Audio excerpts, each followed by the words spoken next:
That's the name of the falls we're about to visit. Okay, wait. This is how you actually say it. Multnomah Falls. You can see it from the road. From the highway. And now we're crossing underneath the highway. Now these are double waterfalls here. Crazy gigantic. Doesn't look like we have to travel too far to see it, because it's right here. We drove about a half hour outside of Portland to get to these falls. They're giant. Definitely the biggest ones we've seen on the entire trip. That's what she said.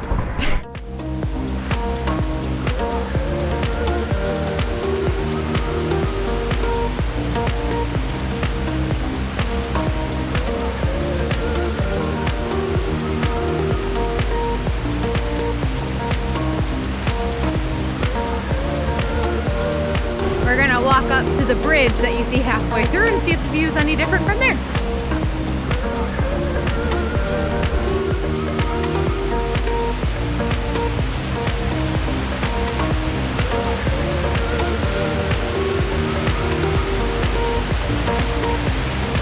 Here we are on the in-between. You can tell that this waterfall is a lot stronger just by the water and Sound. everything on us as well. Worth the trek. It was a couple minutes up here. Definitely cool. I think I prefer the view from the bottom because you get to see both waterfalls. We're on top of the second one right now, the lower one. But it is cool to be able to like look directly down and you're literally standing right above the waterfall. So it's cool to get like two different perspectives on a waterfall that you normally don't get.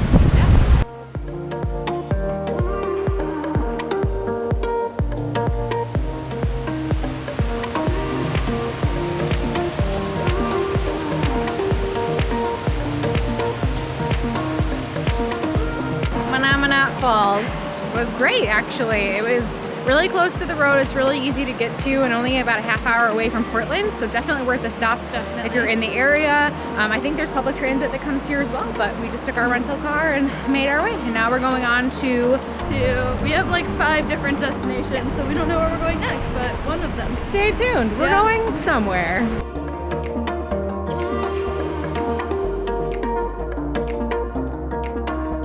As we drove along the Columbia River, we stopped at one of the many viewpoints along the way. Okay. We made it to the historic Oregon Trail and we didn't die of dysentery. And it was accidental, but I did break my leg, so I'm probably gonna die tomorrow. We're gonna get stuck in the river with our wagon. One of the wheels is floating.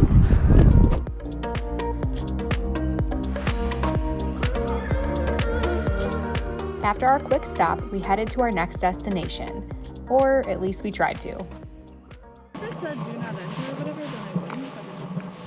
We drove about an hour out of our way to get to Lost Lake, only to see this, that the road is closed. We've illegally entered this campground. I'm not really sure. Like, you definitely can't camp here. Yeah. And therefore your car is not allowed so that people are not illegally camping. But we walked up to the sign and the sign just said don't block the drive and no camping. Didn't say do not enter. And meanwhile, we're dressed like ketchup and mustard, so it's not like we can hide from somebody if they see us. We're pretty subtle in the wilderness. We're in Mount Hood National Forest. Probably can't see Mount Hood because it's a bit overcast, but we may have found access to the lake. We have no service, so if we die, if you find this tape, we had only one more day, less than 24 hours, and we couldn't even make it out.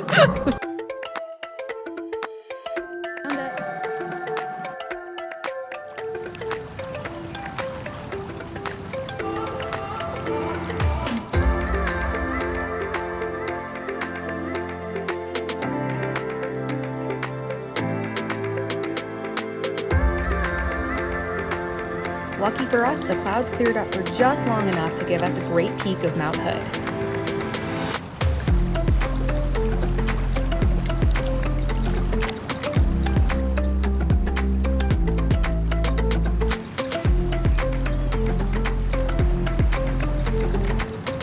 We found Lost Lake. It's no longer lost, and we have it all to ourselves.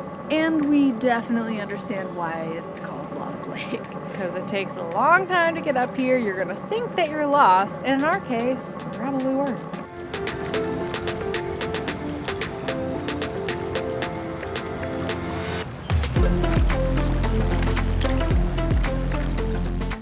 After finally leaving Lost Lake, we headed for our last stop before returning to Portland, the Columbia River Gorge.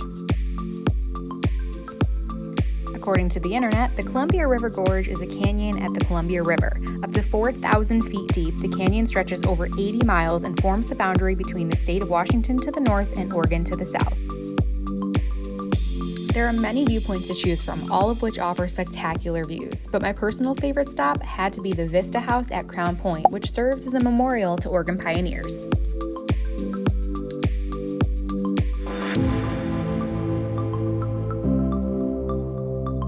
We just came from Crown Point and the Vista House, which is a really pretty viewpoint to check out the Columbia River Gorge. That's gorgeous. Just edit that out. Oh, but I didn't edit it out, Carly. Sorry. But she wasn't wrong. The Columbia River Gorge, Multnomah Falls, and Lost Lake were all gorgeous, and we found this easy road trip to be the best day trip outside of Portland. Thanks for watching, and stay tuned for the next episode where we explore the city of Portland and all the amazing food it has to offer.